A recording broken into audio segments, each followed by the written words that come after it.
Nuts लाजमी add करें।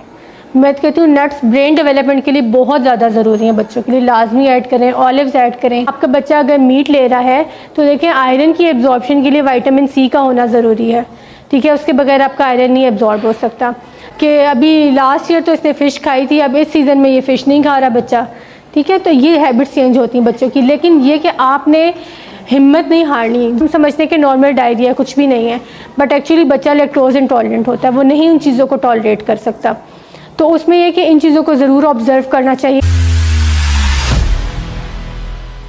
अच्छा, जो हमने पहले बात की थी कि एक मदर का जो है ना वो 3 ख्वाहिशात होती हैं जो एक मदर का रोल होता है, ठीक है। अब उन ख्वाहिशात को पूरा करने में आपके सामने कौन कौन से बैरियर्स आ सकते हैं, ठीक है। सबसे पहले हमारे पास आता है पुअर न्यूट्रिशन आता है, कि बहुत से बच्चों का जो है ना फोकस सिर्फ मीट के ऊपर है। चिकन लेना है, वेजिटेबल्स नहीं लेनी, वेजिटेबल्स ले रहे हैं, फ्रूट्स नहीं ले रहे हैं, ठीक है, मिल्क नहीं ले रहे हैं, योगर्ट नहीं ले रहे हैं। तो ये कि वो कहीं ना वो स्किप कर रहे हैं इस चीज़ को। तो जब एक फूड ग्रुप के ऊपर सारा फोकस है तो बच्चे में डेफिशिएंसीज कॉज हो रही हैं, तो वो पुअर न्यूट्रिशन की वजह हो गई, ठीक है। अब बहुत से बच्चे दूध ज़्यादा पी रहे हैं, ठीक है। तो आपको क्या लगता है कि आपके बच्चा अगर मिल्क पी रहा है तो उसको सारी ग़िज़ाइयत मिल रही है? नो।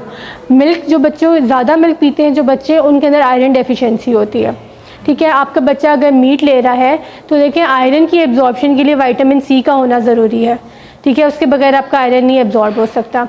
तो ये कि कहीं ना कहीं वो चीज़ें लैक कर रही होती हैं, तो पुअर न्यूट्रिशन है बच्चों की। और आजकल ये चीज़ें बहुत ज़्यादा कॉमन है और इसी वजह से ये डिज़ीज़ रेट्स बढ़ गए हैं, ठीक है। सेकंड हमारे पास आता है फीडिंग डिफ़िकल्टीज़ के, जैसे लैक्टोज इंटॉलरेंट बहुत ज़्यादा कॉमन हो गया है, ग्लूटेन इंटॉलरेंट बहुत ज़्यादा कॉमन हो गया है। बच्चे जो है ना वो हज़म ही नहीं कर पा रहे चीज़ों को, लैक्टोज नहीं उनको हज़म हो रहा, तो वो क्या है कि वो दूध पीना चाहते हैं और आप उनको मिल्क नहीं दे सकते हैं, ठीक है। ग्लूटेन इंटॉलरेंट हैं, वो वीट नहीं ले सकते हैं, ठीक है, वो रोटी नहीं खा सकते वीट की, ब्रेड नहीं ले सकते, इस तरह की काफ़ी चीज़ें आ जाती हैं। तो फीडिंग डिफ़िकल्टीज़ में चाहते हुए भी आपका बच्चा जो है ना वो चीज़ नहीं दे सकता। डायबिटिक है बच्चा, हाइपरटेंसिव है बच्चा, या कोई ऐसा डिज़ीज़ है इसको, तो वो उसके साथ जो है ना, जैसे अगर हम ये डाउन सिंड्रोम की या ऑटिस्टिक बच्चों की बात करें, उनके अंदर भी फूड एलर्जीज़ बहुत ज़्यादा कॉमन होती हैं।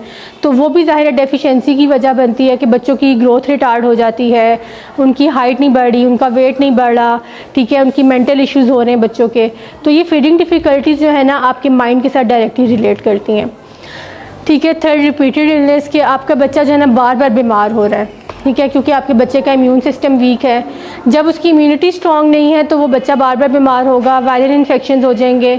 अब जैसे विंटर्स आ गई हैं तो मोस्टली बच्चे जो है ना इसमें बीमार होते हैं, मोस्टली बच्चे, ठीक है। तो ये कि जिन बच्चों का इम्यून सिस्टम अच्छा होता है वो इतना फ्रीक्वेंटली बीमार नहीं होते, ठीक है ना। वो मैं ये नहीं कहती कि बिल्कुल भी नहीं होते, लेकिन बहुत बहुत रेयर होता है उनमें ये चीज़, ठीक है। नेक्स्ट स्लाइड कर दें।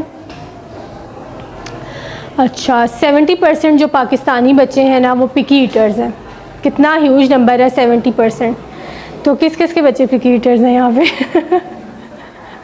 हाँ, तो क्या पिकी ईटर्स में फिर आप क्या क्या बच्चों के साथ करती हैं? जो कुछ मांगते हैं फिर वही देते हैं, तो फिर बच्चे के साथ क्या होता है वहाँ पर, ठीक है। बच्चे की वहाँ पे जाहिर है देखिए, जब बच्चे, जैसे मैंने बताया था कि छोटे होते हैं ना, 2 to 3 ईयर्स के होते हैं, उनका बड़े अच्छे चबी से होते हैं, हेल्दी से होते हैं बच्चे, तो उस टाइम पे उनको अच्छा न्यूट्रिशन नहीं मिल रहा तो उनकी ग्रोथ रिटार्ड हो जाती है, ठीक है। इसी तरह बच्चों की हैबिट्स भी चेंज हो जाती हैं, कि अभी लास्ट ईयर तो इसने फ़िश खाई थी, अब इस सीज़न में ये फ़िश नहीं खा रहा बच्चा, ठीक है। तो ये हैबिट्स चेंज होती हैं बच्चों की, लेकिन ये कि आपने हिम्मत नहीं हारनी, जस्ट कीप ऑन ट्राइंग, कि बच्चे को बस किसी भी तरह से ना आप कोशिश करें, लॉजिक्स दें। एक बच्चों के ऊपर पीयर प्रेशर भी बहुत होता है। अगर बच्चों को आपने लंच में चीज़ ऐड की है तो उनको होता है कि जी हमारा फ्रेंड तो ये चीज़ लेकर आया था, या एक दफ़ा मेरी बेटी लेकर गई तो उसने कहा, मेरी फ्रेंड कहती ये कौन लेकर आता है लंच में, ठीक है। तो ये रोटी लेकर जाना और ये इस तरह की चीज़ें बच्चों के लिए शायद पता नहीं, उनको शायद शर्म आती है चीज़ लेके जाते हुए कि आपने मुझे पराठा दे दिया लंच में, ठीक है। तो ये मिसकॉन्सेप्शंस हैं, बच्चों के जहन में ऐसी बातें नहीं डालनी चाहिए। जी, अच्छा, मैं यहाँ पे ऐड करूँगी कि variety is also important for the kids. बिल्कुल। अगर आप चाहते हैं कि उसको मतलब डिफरेंट न्यूट्रिशन वैल्यू बिल्कुल उसकी ऐड हो, तो समटाइम ये होता है, हमने कुछ मतलब ऑब्जर्वेशन की बेसिस पे मैं कहूँगी कि समटाइम एक ही तरह का लंच आ रहा होता है, and the students, the kids don't want bore हो जाते हैं बच्चे एक चीज़ से। Exactly. देखिए अब तो लंच बॉक्सेस भी इतने अच्छे आ गए, उनमें पोर्शंस बने हुए हैं, ठीक है ना। आपका उसमें फ्रूट होना चाहिए, ठीक है, वेजिटेबल होना चाहिए, बॉइल्ड वेजिटेबल्स दें, स्टीम वेजिटेबल्स दें, नट्स लाजमी ऐड करें। मैं तो कहती हूँ नट्स ब्रेन डेवलपमेंट के लिए बहुत ज़्यादा ज़रूरी हैं, बच्चों के लिए लाजमी ऐड करें। ऑलिव्स ऐड करें, एक ब्रेड आइटम होना चाहिए, ठीक है। प्रोटीन्स मतलब एक आप उसको बड़ा इंटरेस्टिंग सा लंच बॉक्स आप उसको एक तो ला के दें, हाँ, और फिर आप उसमें चीज़ें भी ऐसी ऐड करें ना, जैसे डिफरेंट शेप्स में आप फ्रूट्स कट कर सकती हैं। माशाल्लाह चीज़ें बहुत ज़्यादा अवेलेबल है मार्केट में। निकालना पड़ता है थोड़ा। टाइम चाहिए, बिल्कुल चाहिए। देखें ये कब तक कितनी देर चलेंगी ये चीज़ें, जब बच्चे समझदार हो जाते हैं, बड़े हो जाते हैं, फिर आपको नहीं इतनी एफ़र्ट्स करनी पड़ती। ये थोड़ा सा टाइम होता है जहाँ पर हमने इतनी एफ़र्ट्स करनी होती हैं, तो फिर ये आपकी फ्यूचर इन्वेस्टमेंट है ना, जो आपको ही रिजल्ट देगी आगे जाकर। बल्कि लाइक इनिशियल स्टेज पे अगर आपने 4-5 साल गुड 4-5 ईयर्स अगर आपने इन्वेस्ट कर दिए बच्चे में, तो वो ऑटोमेटिकली हैबिट्स तो डेवलप हो गई ना, तो फिर आप उसको जो भी देंगे वो खाएगा, क्योंकि उसकी बिल्कुल habit है वो खाने की। बिल्कुल ऐसे ही हैबिट्स होती हैं बच्चों की। अब जैसे मैं बता रही थी कि बच्चे रो रहे हैं, तो आपने उनको कैंडीज़ दे के आपने उनकी हैबिट्स डेवलप की हैं। आप उस टाइम उनको प्यार से चुप करवाएं, उनसे पूछें क्या हुआ है, कैसे हुआ है, समझाएं कि ऐसे ऐसे हो जाता है, ठीक है। उस तरह से करके आप बच्चे को करें ना। अगर आप उनको उसकी जगह जंक ऑफ़र करवा के चुप करवा रहे हैं, जिसको मार्केट ले जाओ, इसको ये चीज़ ला दो, तो ये चीज़ें तो बच्चों की हैबिट्स ख़राब करेंगी, ठीक है।